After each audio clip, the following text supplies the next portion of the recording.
نحمده ونصلي ونصلي على رسوله الكريم أما بعد فأعوذ بالله من الشيطان الرجيم بسم الله الرحمن الرحيم ربي اشرح لي صدري ويسر لي أمري واحلل عقدة من لساني يفقهوا قولي ربي زدني علما ربي يسر ولا تعسر ولا تمن بالخير وبك نستعين اللهم فقهنا في الدين اللهم أرنا الحق حقا وارزقنا اتباعه وأرنا الباطل باطلا وارزقنا اجتنابه اللهم إنا أسألك الهدى والتقى والعفاف والغنى اللهم انا اسالک علما نافعا آمین ثم آمین۔ السلام علیکم ورحمۃ اللہ وبرکاتہ۔ امید کرتی ہوں آپ سب خیر و عافیت سے ہوں گے، ایمان صحت اور تقوی کی بہترین حالتوں میں ہوں گے الحمدللہ۔ اللہ تبارک و تعالیٰ سے دعا ہے کہ اللہ تعالیٰ آپ سب کو اپنے حفظ و امان میں رکھے، آپ کی طرف بڑھنے والا ہر شر اللہ تعالیٰ خیر میں بدل دے، اللہ تعالیٰ آپ سب سے راضی ہو جائے، اللہ تعالیٰ ہم سب سے دین اور دنیا کے بہترین کام لے، اللہ تبارک و تعالیٰ ہمیں اس قرآن کے ساتھ ہمیشہ جوڑے رکھے، یہ قرآن ہمارے لیے ذریعہ نجات، ذریعہ ہدایت اور ذریعہ شفاعت بنے، آمین ثم آمین۔ الحمدللہ ثم الحمدللہ، اللہ تبارک و تعالیٰ کا جتنا بھی شکر ادا کریں کم ہے کہ اس نے ہمیں توفیق عطا فرمائی، ہم قرآن کو پڑھ رہے ہیں، سمجھ رہے ہیں الحمدللہ۔ آج ہم الحمدللہ نئی سورت کا آغاز کرنے جا رہے ہیں جو قرآن پاک نزولی اعتبار سے تو 92 پہ ہے، لیکن مصحف کے اعتبار سے یعنی کہ ترتیب نزول کے اعتبار سے یہ چوتھے نمبر پہ سورہ ہے، اور سورہ کا نام ہے نساء۔ نساء یعنی کہ خواتین کے بارے میں، خواتین کے مسائل کے بارے میں، اور اس سورہ مبارکہ میں بہت ساری ایسی چیزیں ہیں جو خواتین کے لیے فخر کی بات ہے، اور میں یہ سمجھتی ہوں کہ کم از کم اپنی بیٹیوں کو سورہ نساء کا ترجمہ لازمی پڑھائیں تاکہ انہیں پتہ چلے کہ ان کے حقوق کیا ہیں اور ان پر دوسروں کے حقوق کیا ہے، جیسے شوہر کے، والدین کے، بہن بھائیوں کے حقوق کیا ہے۔ اور سورۃ نساء میں دنیا کے تمام مسائل ہیں، وراثت کا ہو جائے، طلاق کے ہو جائے، شادی کے ہو جائے، کوئی بھی ایسا ایسا کوئی بھی مسئلہ نہیں ہے جو سورۃ نساء سے ہمیں نہیں ملے گا۔ تو سورۃ نساء بیسیکلی خواتین کے نام پہ نازل ہوئی ہے، اور نساء کا مطلب عورتیں ہوتا ہے۔ اللہ تبارک و تعالیٰ نے عورتوں کو عزت سے بخشا، کیونکہ پہلے زمانے میں خواتین کو عزت نہیں دی جاتی تھی، عورتوں کے ساتھ جانوروں والا سلوک کیا جاتا تھا، عورت کو پاؤں کی جوتی سمجھا جاتا تھا، جب دل کیا اس سے نکاح کر لیا، جب دل کیا طلاق دے دی۔ عورت کو حیض آ جاتے تھے، مینسز ہو جاتے تھے تو وہ ان کو اپنے سے الگ کر کے جنگلوں میں چھوڑ آتے تھے، بیٹیوں کو زندہ درگور کر دیا جاتا تھا۔ لیکن الحمدللہ نبی کریم صلی اللہ علیہ وسلم کے مبعوث ہونے کے بعد اللہ تبارک و تعالیٰ نے عورتوں کو یہ فضیلت بخشی کہ عورتوں کی عزت ہوئی، عورتوں کو وراثت سے حصہ ملنے لگا، عورتوں کے حقوق۔ سب سے پہلے جو بات کی ہے، جس نے حقوق کا ذکر کیا ہے، وہ اللہ کا قرآن ہے، اور اللہ تبارک و تعالیٰ نے عورتوں کو مردوں کے لیے سکون کا باعث بنایا۔ تو آغاز کرتے ہیں آج کی کلاس کا، اور دعا کرتے ہیں اللہ تبارک و تعالی ہم جو مسائل پڑھیں، جو احکامات ہم پڑھیں اس سورہ کے اندر، اللہ تبارک و تعالی ہمیں اس پہ عمل کرنے کی توفیق عطا فرمائے، آمین ثم آمین۔ آغاز کرتے ہیں آج کی کلاس کا۔ اعوذ باللہ من الشیطان الرجیم بسم اللہ الرحمن الرحیم۔ شروع اللہ کے نام سے جو بڑا وسیع رحمت والا ہے اور نہایت مہربان ہے۔ یا ایہا، اے الناسو لوگو، اتقو، تم ڈرو، ربکم، اپنے رب سے، الذی، جس نے، خلقکم، پیدا کیا تمہیں، من نفس، جان سے، واحدۃ، ایک، وخلقا، اور اس نے پیدا کیا، منہا، اس سے، زوجہا، بیوی اس کی، وبسا، اور اس نے پھیلا دیے، منہما، ان دونوں سے، رجالاً، مرد، کثیراً، بہت سے، ونساء، اور عورتیں، واتقو، اور تم ڈرو، اللہ، اللہ تعالیٰ سے، الذی، وہ جو، تساءلون، تم ایک دوسرے سے سوال کرتے ہو، بھی، جس کے واسطے سے، والارحام، رشتہ داری، ان، بلا شبہ، اللہ، اللہ تعالیٰ، کانا، ہمیشہ سے ہے، علیکم، تم پر، رقیبا، پورا نگہبان، وآتو، اور تم دو، الیتامیٰ، یتیموں کو، اموالہم، مال ان کے، ولا، اور نہ، تتبدلو تم بدلو الخبیثہ ناپاک کو بالطیبی بدلے پاک کے، ولا اور نہ تأکلو تم کھاؤ اموالہم مال ان کے، الی اموالکم طرف اپنے مالوں کہ انہو یقیناً وہ کانا ہمیشہ سے ہے، خوبن گناہ، کبیرہ بہت ہی بڑا۔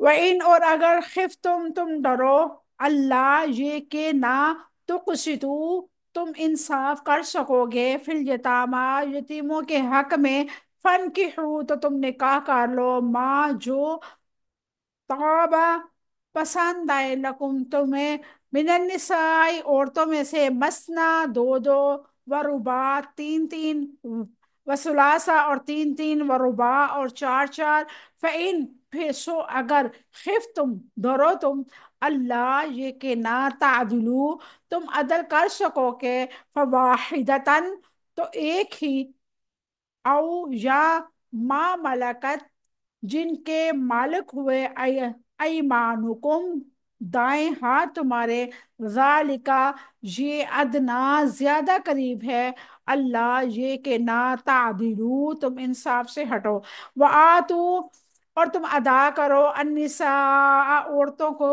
صدقاتہن مہر ان کے، نحلہ خوش دلی سے، فإن پھر اگر طبنا وہ خوش ہو جائیں، لکم تمہارے لیے، عن شیئن کسی چیز سے، منہ اس میں سے، نفساً دل سے، فکلوہ تو تم کھاؤ اس کو، ہنیئم مزیدار، مریعہ خوشگوار۔ یہ تھی آج کی ہماری آیات مبارکہ۔ اب دیکھتے ہیں ان کی مختصر سی تفصیل۔ سورۃ النساء کب نازل ہوئی اور اس کی کتنے آیات اور کتنے رکوع ہیں؟ سورۃ النساء مدینہ میں نازل ہوئی، اس میں 176 آیات اور 24 رکوع ہیں۔ یہ قرآن مجید کی چوتھے نمبر پہ سورہ ہے، نزول ترتیب کے اعتبار سے 52 نمبر پہ ہے۔ سورت کی فضیلت کو دیکھتے ہیں۔ سیدنا ابن مسعود رضی اللہ تعالیٰ عنہ فرماتے ہیں، سورۃ النساء کی 5 آیات دنیا و مافیہ سے زیادہ قریب ہے۔ ان آیات کا آپ سکرین شاٹ لے لیں تاکہ آپ لوگوں کو آسانی کے ساتھ سمجھ آ سکے، اور قرآن پاک میں کبھی بھی آپ کو ایسا موقع ملے تو آپ اس کو آپ لوگ پڑھ سکیں۔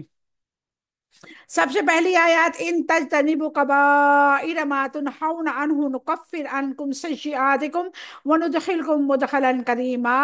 اگر تم ان بڑے بڑے گناہوں سے بچ جاؤ جن سے تمہیں منع کیا گیا ہے، تو ہم تمہاری چھوٹی برائیاں تم سے دور کر دیں گے، اور تمہیں بڑی باعزت داخلے کی جگہ میں داخل کریں گے۔ سورۃ النساء آیت نمبر 31۔ دوسری آیات ہے، ان اللہ لا یظلم مثقال ذرہ وان تق حسنۃ یضاعفها ویؤتی من لدنہ اجرا عظیما۔ اور بلا شبہ اللہ تعالیٰ کسی پر ذرہ برابر بھی ظلم نہیں کرتا، اور اگر ایک نیکی ہوئی تو اس کو 2 گنا کر دے گا، اپنے پاس سے بہت بڑا اجر عطا فرمائے گا۔ سورۃ نساء آیت نمبر 14 یعنی 40۔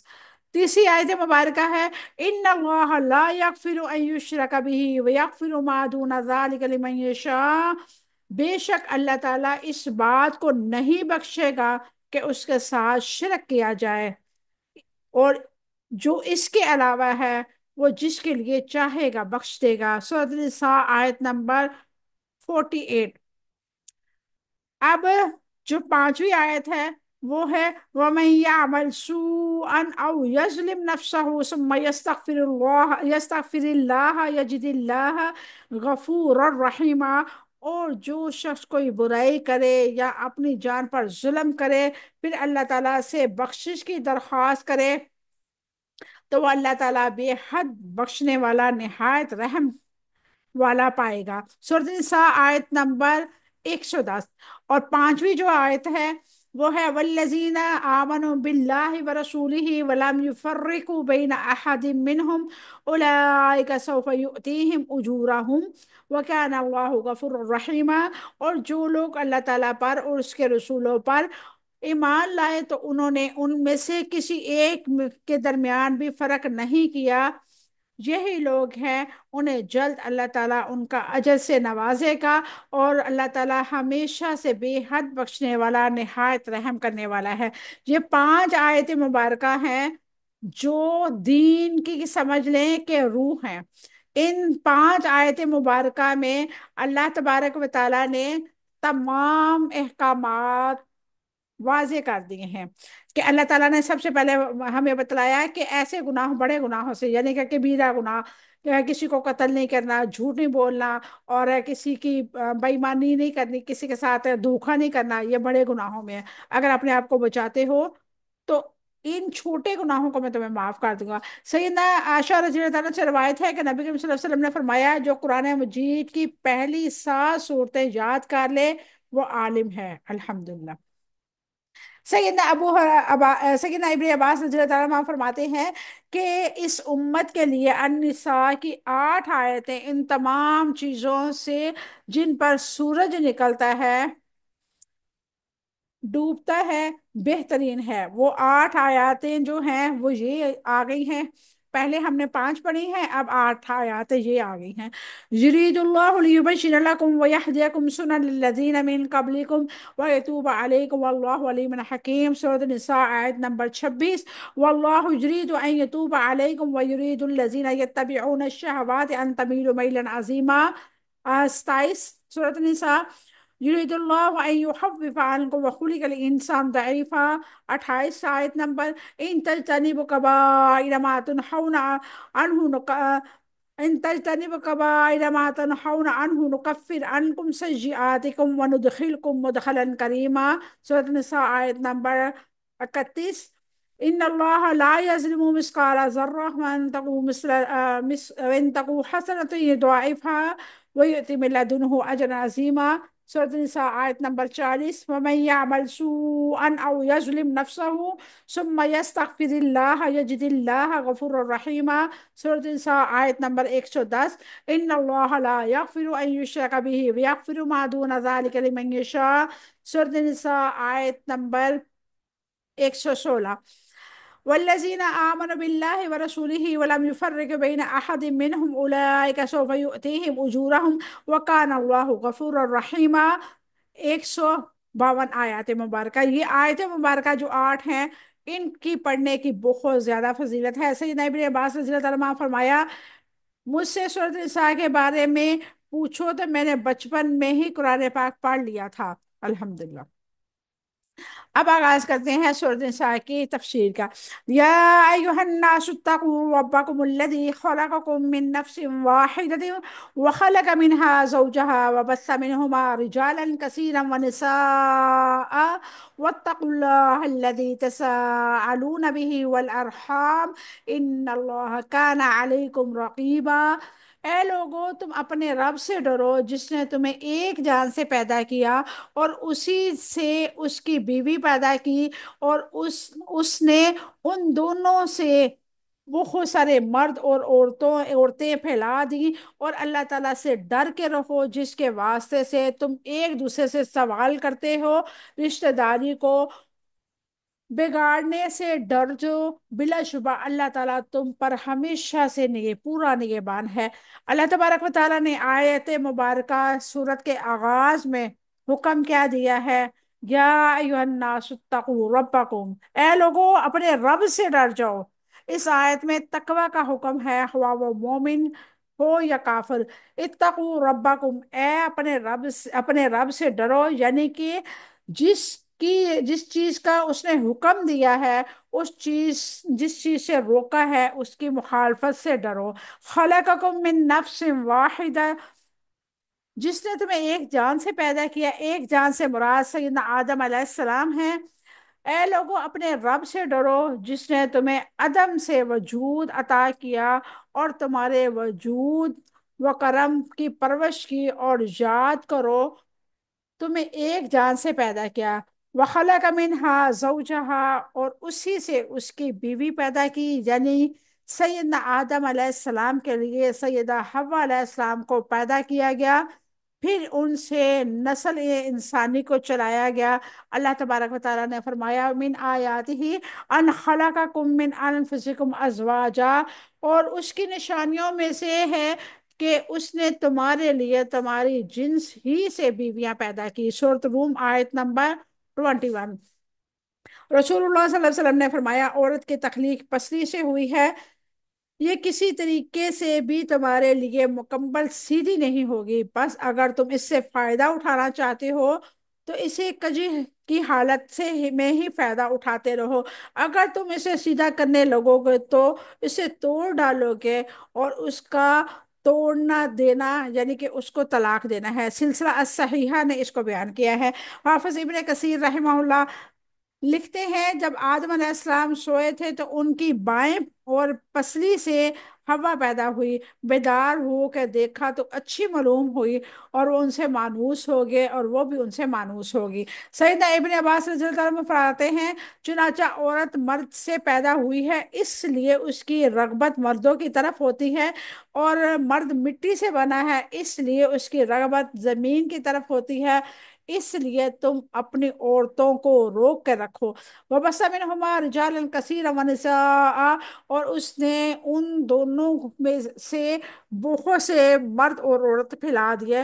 اللہ تعالیٰ نے آدم علیہ السلام اور حوا علیہ السلام سے تمام انسانوں کو پیدا کیا اور زمین ساری زمین میں پھیلا دیا۔ اب انہیں لوٹ کر اللہ کے پاس ہی جانا ہے، جس نے انسانوں کو زمین میں پھیلایا وہی انہیں سمیٹ لے گا۔ ایک مرد اور ایک عورت سے پیدا ہونے کی وجہ سے انسان پر کیا ذمہ داری عائد ہوتی ہے؟ ہر انسان ایک دوسرے انسان کو اپنا سمجھے، انسانیت کا رشتہ قائم کرے، تمام انسان ایک خاندان کی طرح رہیں، ایک دوسرے کے دکھ درد میں شریک ہوں، ایک دوسرے کو نفع پہنچانے والے ہوں، ایک دوسرے کی خیر خواہ ہوں، ایک دوسرے کے ہمدرد ہوں، ایک دوسرے کے سے انصاف کرنے والے ہوں۔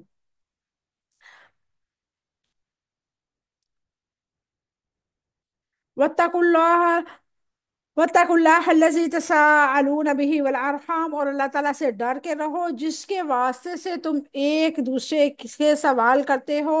اللہ تعالیٰ سے ڈر کے رہو جس کی قسمیں کھا کر عہد و پیمان کرتے ہو، اور کسی صورت میں عہد نہیں توڑوں گا۔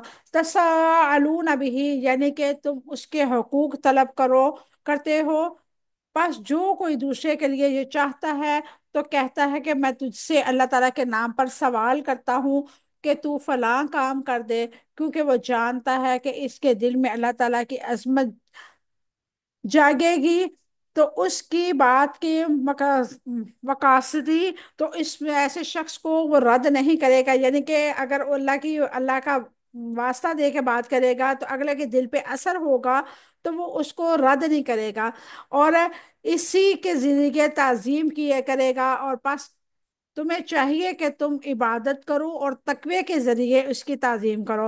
ابن عباس رضی اللہ عنہ مرفوعاً روایت ہے کہ جو اللہ تعالیٰ کے نام پر پناہ مانگے تو اسے پناہ دے دو، اور جو اللہ تعالیٰ کے نام پر سوال کرے تو اسے عطا کرو۔ والارحام سے مراد رشتہ داریاں ہیں جو رحم میں مادر کی بنیاد پر وجود میں آتی ہیں، اس میں محرم اور غیر محرم سبھی رشتہ دار آ جاتے ہیں۔ والارحام سے یہاں مراد یہی ہے کہ رشتہ داریاں توڑنے سے بچو۔ نبی کریم صلی اللہ علیہ وسلم کی حدیث مبارکہ ہے کہ جو رشتہ داروں سے تعلق توڑتا ہے وہ جنت میں نہیں جائے گا، جو رشتہ داروں میں درار ڈالتا ہے وہ جنت کی خوشبو کو ترسے گا۔ اللہ تبارک و تعالیٰ نے فرمایا فَآتِ ذِي الْقُرْبَىٰ حَقَّهُ وَالْمِسْكِينَ وَابْنَ السَّبِيلِ، چنانچہ رشتہ داروں اور مسکینوں اور مسافروں کو اس کا حق دو۔ وَالَّذِينَ يَصِلُونَ مَا أَمَرَ اللَّهُ بِهِ أَن يُوصَلَ، اور جو ان رشتوں کو ملاتے ہیں جن کے بارے میں اللہ تعالیٰ نے حکم دیا ہے کہ انہیں ملایا جائے۔ نبی کریم صلی اللہ علیہ وسلم نے فرمایا اپنے رشتہ داروں کے ساتھ تعلق جوڑو۔ صلہ رحمی کی اہمیت کو اللہ تعالیٰ آدمی کے دل میں بٹھانے کے لیے اللہ تعالیٰ نے اپنے حق کے ساتھ رحم کے حق کو جوڑ دیا، تاکہ معلوم ہو سکے جس طرح اللہ کے حقوق کی ادائیگی واجب ہے اسی طرح رشتہ داروں کے حقوق کی ادائیگی بھی واجب ہے۔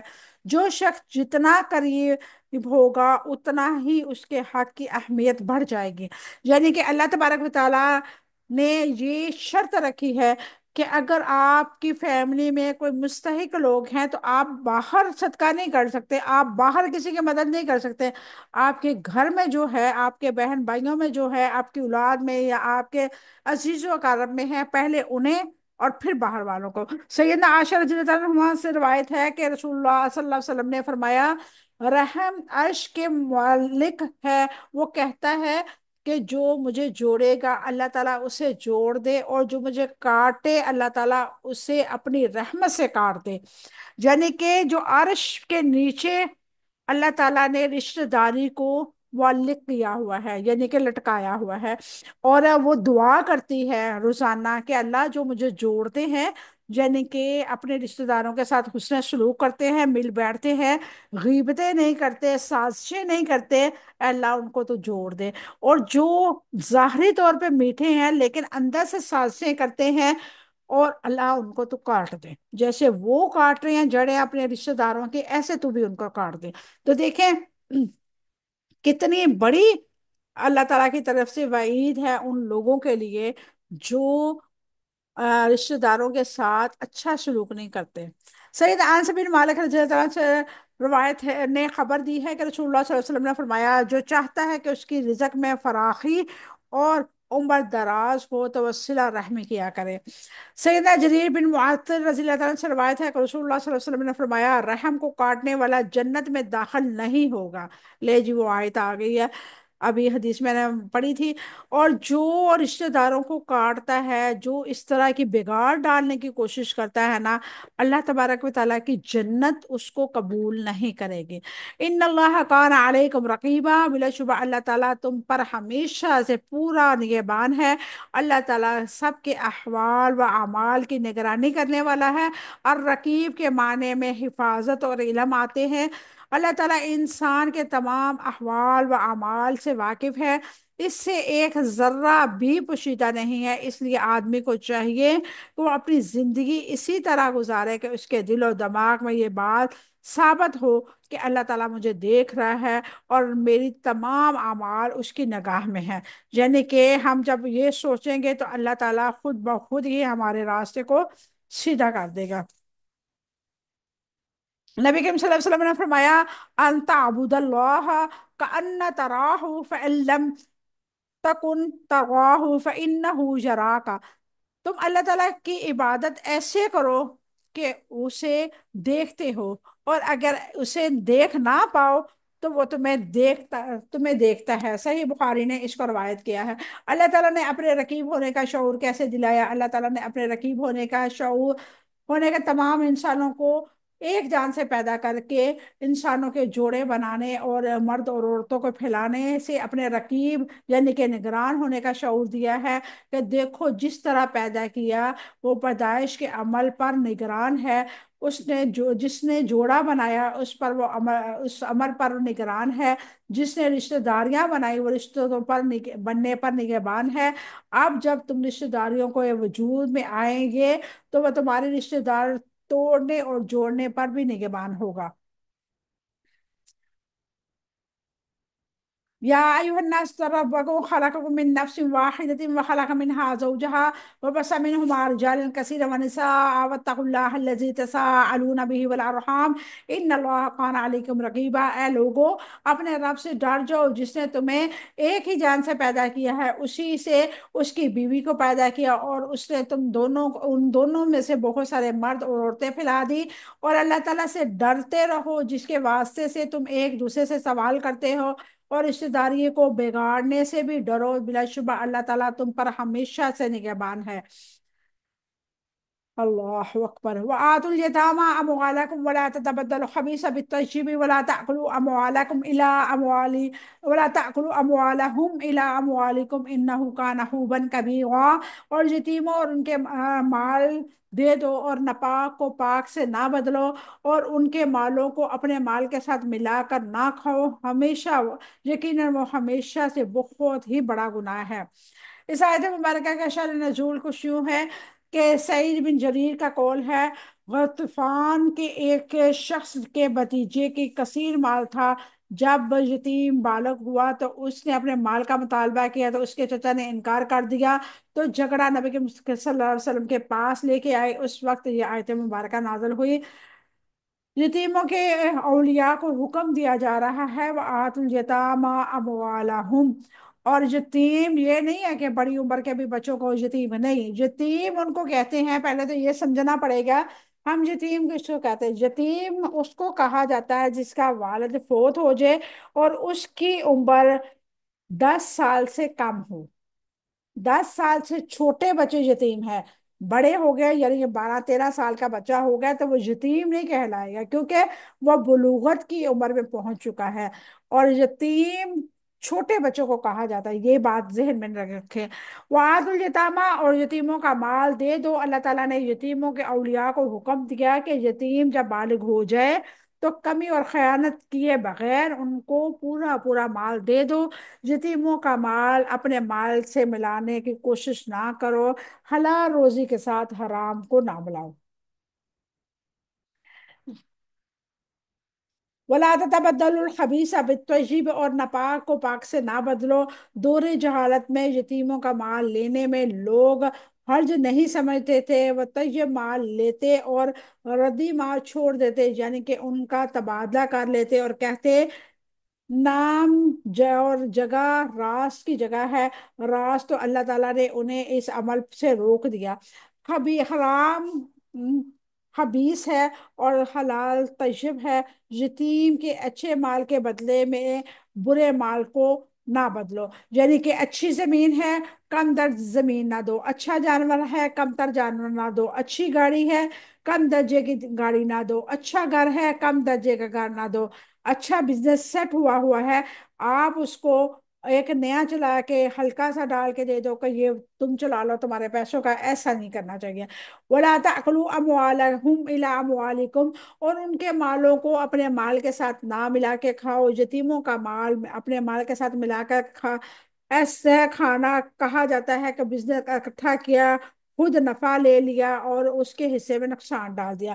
مجاہد رحمہ اللہ کا قول ہے کہ تم اپنے اپنے ان کے اور اپنے مال کو اکٹھا نہ کرو کہ سب ہی کچھ کھا جاؤ، یعنی کہ یتیموں کے مال پر اگر کاروبار کرنا ہے تو نفع کے ساتھ نفع اور نقصان کے ساتھ نقصان تمہیں اٹھانا ہوگا، اور تم نے اپنا ترازو کا پلڑا بھاری نہیں کرنا، اور جو ایسے کرے گا اللہ تبارک و تعالیٰ فرماتا ہے فی بطونہم نارا، انہوں نے اپنے پیٹوں میں آگ بھر رہی، جہنم کی آگ۔ انہو کان حوبا کبیرا، یقیناً وہ ہمیشہ سے بہت بڑا گناہ ہے۔ خوب سے مراد گناہ ہے، ایک دعا میں ہے اللہم رب الطیبین اغفر لنا حوبنا وذنوبنا وخطایانا، اے اللہ پاک لوگوں کے رب ہمارے گناہوں کو ہماری خطاؤں کو معاف فرما دے، آمین ثم آمین۔ وَإِنْ خِفْتُمْ أَلَّا تُقْسِطُوا فِي الْيَتَامَى فَانكِحُوا مَا طَابَ لَكُم مِّنَ النِّسَاءِ مَثْنَىٰ وَثُلَاثَ وَرُبَاعَ، وَإِنْ خِفْتُمْ أَلَّا تَعْدِلُوا فَوَاحِدَةً أَوْ مَا مَلَكَتْ أَيْمَانُكُمْ ذَلِكَ أَدْنَىٰ أَلَّا تَعُولُوا، اور اگر تمہیں ڈر ہے کہ یتیموں کے حق میں انصاف نہ کر سکو گے تو دوسری عورتوں میں سے جو تمہیں پسند آئیں، دو دو اور تین تین اور چار چار کے ساتھ نکاح کرو، اگر تم ڈرو کہ تم عدل نہیں کر سکو گے تو ایک ہی سے نکاح کیا کرو، یا وہ جن کے تمہارے دائیں ہاتھ مالک ہیں لونڈیاں زیادہ قریب ہیں کہ تم انصاف سے نہ ہٹو۔ اللہ تبارک و تعالیٰ نے اس آیت مبارکہ کا شان نزول کچھ یوں فرمایا ہے۔ سیدہ عائشہ رضی اللہ عنہ روایت بیان کرتی ہیں کہ ایک آدمی کی پرورش میں ایک یتیم تھی، پھر اس نے اس سے نکاح کر لیا، اس یتیم کی ملکیت میں ایک کھجور کا ایک باغ تھا، اسی باغ کی وجہ سے یہ شخص اس کی پرورش کر رہا تھا، حالانکہ دل میں کوئی خاص لگاؤ نہ تھا۔ اسی سلسلے میں یہ آیت مبارکہ اتری کہ اگر تمہیں اندیشہ ہے کہ تم یتیموں کے حقوق میں انصاف نہ کر سکو گے، ہشام بن یوسف نے کہا میں سمجھتا ہوں ابن جریر نے یوں کہا کہ یہ لڑکی اس درخت اور اس کے مال کے اسباب سے اس مرد کے حصے دار تھی۔ کم مہر دے کے یتیموں سے نکاح نہ کیا جائے۔ اولیاء کو حکم دیا گیا ہے وَإِنْ خِفْتُمْ أَلَّا تُقْسِطُوا فِي الْيَتَامَىٰ فَانكِحُوا مَا طَابَ لَكُم مِّنَ النِّسَاءِ، اور اگر تمہیں ڈر ہو کہ یتیموں کے حق میں انصاف نہ کر سکو گے تو دوسری عورتوں میں سے جو تمہیں پسند آئے، یعنی کہ ان اے یتیم بچیوں کے اولیاء، اگر تمہیں ڈر ہے کہ ان یتیم بچیوں کے ساتھ نکاح کر کے ان کے ساتھ انصاف کا معاملہ نہ کر سکو گے، جب مہر کم کر دو گے یا ان کے ساتھ اچھا برتاؤ نہ کرو گے، تو اس کے علاوہ غیر رشتہ دار لڑکیوں سے شادی کر لو۔ سیدنا ابن عباس اور ابن جریر رحمہ اللہ نے کہا ہے، جس طرح یہ کہا گیا کہ تم ڈرو یتیموں کے مال میں انصاف نہ کر سکو گے، اسی طرح اگر تم عورتوں کے معاملے میں ڈرو کہ وہ لوگ یتیموں کے بارے میں حرج محسوس کرتے ہیں اور عورتوں کے بارے میں نہیں کرتے، یعنی کہ ایسی لڑکی کے ساتھ نکاح کرنا جائز نہیں ہے جو تمہاری تربیت میں ہے، اور تم لالچ میں نکاح کر رہے ہو کہ اس کے پاس پراپرٹی بہت ہے، اور اس کے دل دل سے تمہاری اس کے لیے کوئی فیلنگ نہیں ہے، کوئی عزت نہیں ہے، صرف لالچ ہے کہ یہ مالدار ہے۔ اور اپنے خاندان میں اکثر ہم ایسے کرتے ہیں، ہمارے یعنی کہ معاشرے میں ایسے ہوتا ہے کہ کوئی ایسی یتیم بچی ہو نا جس کے والدین بہت کچھ چھوڑ کے گئے ہو، اپنے کسی نکمے سے لڑکے کے ساتھ اس کی شادی کروا دیتے تاکہ نکمے لڑکی کی باہر رشتہ نہیں مل رہا، اس کی شادی بھی ہو جائے اور اس لڑکی کی وراثت جو ہے ہمارے پاس ہی رہے۔ جبکہ اللہ تعالیٰ فرماتا ہے وَيَسْتَفْتُونَكَ فِي النِّسَاءِ، اتنی تو سیدنا عائشہ رضی اللہ عنہ فرماتی ہیں وَتَرْغَبُونَ أَن تَنكِحُوهُنَّ سے بے مال و غیر جمال والی یتیم سے بے رغبتی مراد تھی۔ اللہ تعالیٰ نے لوگوں کو منع کر دیا کہ وہ ان یتیمہ سے بھی نکاح نہ کرے جس کی طرف ان کے مال اور جمال کی وجہ سے راغب ہیں، جس طرح مہر میں انصاف کو مد نظر نہیں رکھے، کیونکہ جب بے مال و غیر جمال والی یتیمہ سے بے رغبتی کرتے ہیں تو مال و جمال والی کو بھی چھوڑیں گے اور دیگر عورتوں سے چاہیں تو شادی کر لیں۔ مثنیٰ و ثلاثہ و رباع کی روشنی میں اللہ تبارک و تعالیٰ نے فرمایا دو دو، تین تین اور چار چار کے ساتھ نکاح کرو، یعنی ان یتیم لڑکوں کے سوا جن عورتوں سے چاہو شادی کر لو، اگر تم میں سے کوئی چاہے تو دو دو عورتوں سے کر لے، اگر چاہے تو تین شادیاں کر لے، اگر چاہے تو چار شادیاں کر لے، یعنی کہ چار کی اجازت ہے۔ پھر اللہ تعالیٰ نے کیا فرمایا؟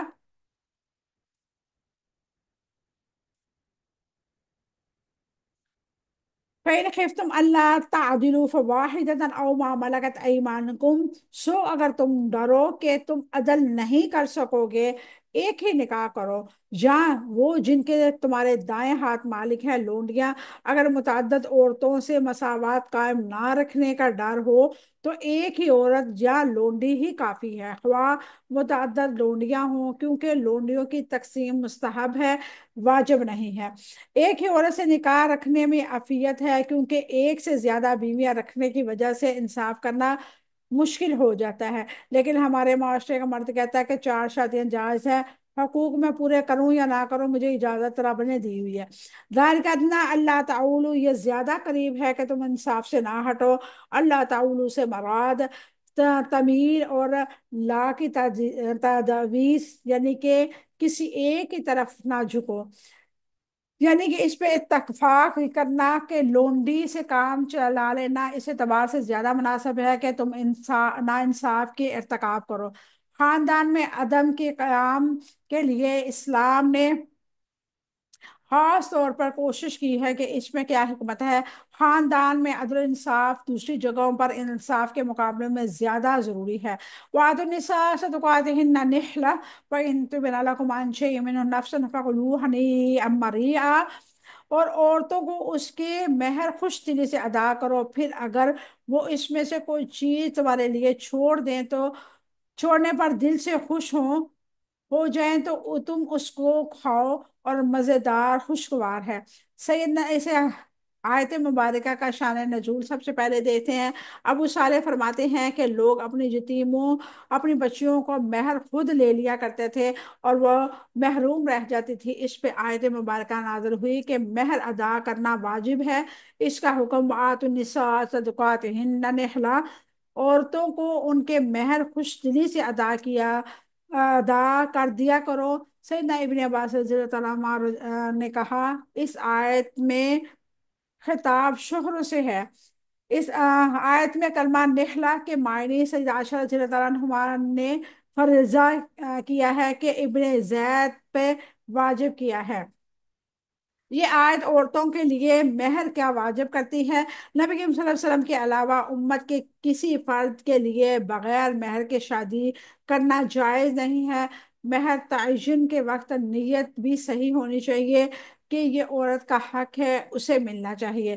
سیدنا عبداللہ بن عباس رضی اللہ عنہ بیان کرتے ہیں کہ جب سیدنا علی رضی اللہ تعالیٰ عنہ نے سیدنا فاطمہ رضی اللہ تعالیٰ عنہ سے شادی کی تو رسول اللہ صلی اللہ علیہ وسلم نے انہیں فرمایا اسے کچھ دو، تو انہوں نے کہا میرے پاس تو کچھ نہیں ہے۔ اس پر آپ صلی اللہ علیہ وسلم نے فرمایا تیری حتمی ذرہ کہاں ہے؟ یعنی کہ اپنی وہ جو ایک ان کا لباس تھا جن کو پہن کر وہ جنگ لڑا کرتے تھے، نبی کریم صلی اللہ علیہ وسلم نے کہا کہ وہ فروخت کرو اور اس کے عوض جو ہے فاطمہ کا رضی اللہ تعالیٰ عنہ کا حق ادا کرو۔ فَإِن طِبْنَ لَكُمْ عَنْ شَيْءٍ مِّن نَفْسٍ فَكُلُوهُ هَنِيئًا مَرِيئًا، پھر اگر وہ اس میں سے کوئی چیز تمہارے لیے چھوڑنے پر دل سے خوش ہو جائیں تو تم اس کو کھاؤ، مزیدار خوشگوار ہے۔ مہر کی ادائیگی کے بعد اگر عورت اپنی مکمل رضامندی اور خوش دلی کے ساتھ پورا مہر یا اس میں سے کچھ حصہ شوہر کو لوٹاتی ہے تو وہ آزاد ہے، لیکن اس پر جبر نہ کیا جائے۔ ہمارے ہاں کیا ہوتا ہے، بیٹی کے کان میں کہہ دیتے ہیں حق مہر کی رقم نہ جاتے ہی شوہر کو واپس کر دینی۔ ایسا نہیں ہے، وہ اپنی خوش دلی سے فرض کریں اس کے پاس اتنی پراپرٹی ہے، اس کے شوہر نے 1,00,000 2,00,000 اس کو حق مہر دیا، اس کو دے دیتی ہے کہ بھائی مجھے ضرورت نہیں ہے، جب ضرورت ہوگی میں لے لوں گی۔ اس آیت سے یہ سمجھ آتی ہے کہ اگر بیوی حیا کی وجہ سے یہ شوہر کی بد اخلاقی یا برے برتاؤ کے ڈر سے ایسا کرتی ہے تو اور شوہر اسے قبول کر لیتا ہے تو یہ قرآنی تعلیمات کے خلاف ورزی ہوگی۔ یعنی کہ جیسے ہماری بچیوں کو سمجھایا جاتا ہے نا کہ جاتے ہی تم نے نا آپ نے شوہر کو واپس کرنا، یہ گناہ ہے، اس کا حق ہے، اسے ملنا چاہیے۔ مہر کے بارے میں جہری عرب کا کیا دستور تھا؟ مہر کے بارے میں جہری عرب میں یہ دستور یہ تھا عورت کا ولی مہر لے لیتا تھا پھر اسے خود استعمال کرتا تھا۔ نکاح شغار کی صورت میں ایک لڑکی کو دوسری لڑکی کے بدلے میں دے دے کے مہر سے لڑکیوں کی محرومی کر دیتے تھے۔ یعنی کہ وٹے سٹے کا جو رشتہ ہے نا حرام ہے، ہمارے ہاں عام ہے یہ، لیکن اسلام شریعت اس کی اجازت ہرگز ہرگز نہیں دیتی۔ جب میں نے پہلی دفعہ یہ حدیث مبارکہ پڑھی تھی تو میں اتنی حیران ہوئی تھی کہ ہمارے معاشرے میں تو یہ عام کلچر ہے کہ اس کی لے لو، آپ ہمیں دے دو ہماری لے لو، تو یہ جو ہے یہ حرام ہے۔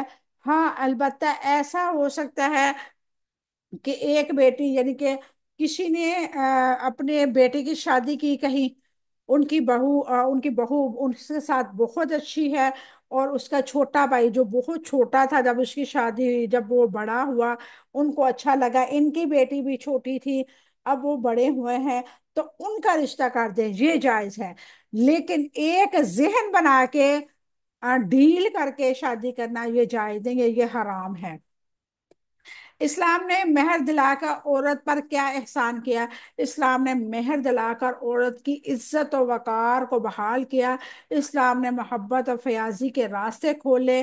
اسلام نے مہر دلا کے عورتوں کے مالی حقوق کو بحال کیا۔ اللہ تبارک و تعالیٰ سے دعا ہے اللہ تعالیٰ ہم سب کو اپنے حقوق پر عمل کرنے اور اپنے حقوق کو سمجھنے کی توفیق عطا فرمائے، آمین ثم آمین۔ وآخر دعوانا الحمد للہ رب العالمین، سبحان ربک رب العزت عما یصفون وسلام علی المرسلین والحمد للہ رب العالمین۔ السلام علیکم ورحمۃ اللہ وبرکاتہ۔